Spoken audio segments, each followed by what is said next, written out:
A great lesson from my sophomore year in high school. I was in English class with or Mr. McGrath, James McGrath. There was two Mr. McGraths in Monsignor Bonner, which is the high school I went to, which is outside of Philadelphia. And the class was awesome for so many reasons. That James McGrath, the teacher, was inspirational, educational, funny. He was at that time. I thought he was like 100 years old. He seemed a lot older, and he taught another 20 years after that, and he'd been teaching another 40 years before that. Just one of these amazing guys who educated so many young men. It was an all boys school, and he did it so well for so long. And he asked me a question my sophomore year about the Cask of Amontillado or Amontillado by Edgar Allan Poe. I still remember it because of his amazing way that he taught us and helped us remember the things that he taught us. And I answered the question in a way where I just kept talking and I kept talking and I kept talking.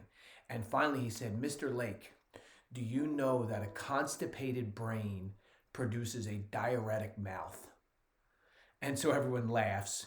No one really got it, at least I don't think so. I certainly didn't get it at the time. But as I have grown up and as I've used the expression multiple times, it hits me today that so many of us are less prepared than we should be when we do a virtual meeting.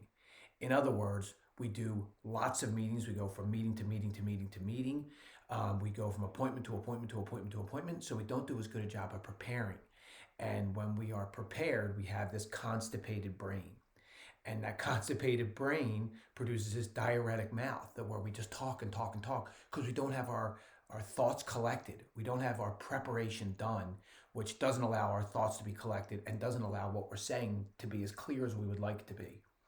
And so my ask for all of you is, will you please spend a minute or two at the end of the night and say, what do I have to do tomorrow? And is there any prep work that needs to be done? And then as that sets an agenda for tomorrow, when you get there tomorrow, say, here's the things that I told myself I need to do last night. And then that prep work will allow your brain to be less constipated because you will have that preparation work. You will have the ability to think clearly. And the words you say and the thoughts you say will be concise. So my ask is spend a minute or two the night before. Let that deliver preparation work the morning of, and ultimately make sure that that brain is not constipated and the thoughts aren't diuretic. And these virtual meetings that we're all doing so often are much more effective for both you and they, meaning your clients. Good selling, everyone.